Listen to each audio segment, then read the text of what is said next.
Frédéric Mitterrand, cible de Marine Le Pen depuis 4 jours maintenant. La numéro 2 du Front National a extrait des passages du livre que le ministre de la Culture avait écrit en 2005, La mauvaise vie, dans lequel il évoquait son homosexualité et son expérience de tourisme sexuel. Depuis ses premières attaques, la polémique ne cesse d'enfler et embarrasse désormais l'ensemble de la classe politique. Caroline Leginter, Denis Bassompierre.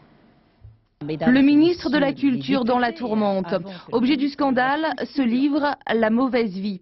Paru il y a 4 ans, Frédéric Mitterrand y évoque son penchant pour le tourisme sexuel. La profusion de jeunes garçons très attrayants et immédiatement disponibles me met dans un état de désir que je n'ai plus besoin de réfréner ou d'occulter.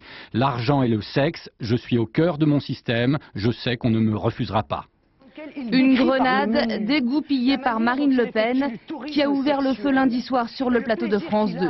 En plus de ses écrits, la classe politique reproche à Frédéric Mitterrand son récent soutien à Roman Polanski, accusé de viol sur mineur. L'extrême droite réclame la démission du ministre, tout comme plusieurs membres du PS.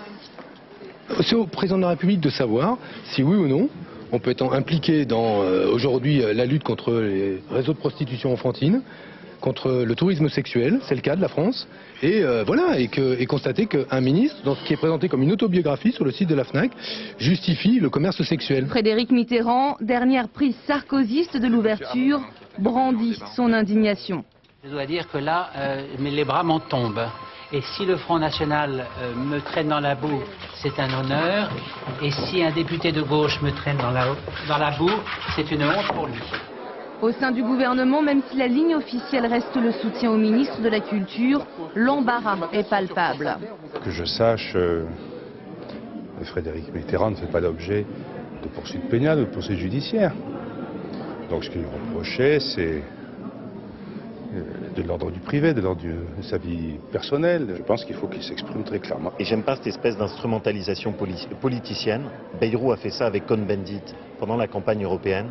Je crois que les Français se trompent pas avec ce genre de comportement. Embarras dans l'opposition également, où certains appellent à ne pas donner dans la confusion des genres. C'est très important de ne pas confondre homosexualité et pédophilie. Donc moi, à vrai dire, je suis très mal à l'aise avec cette polémique. Mal à l'aise, tout comme le président de la République qui a refusé de s'exprimer sur le sujet. Le ministre de la Culture a quant à lui prévu de s'expliquer dans la soirée.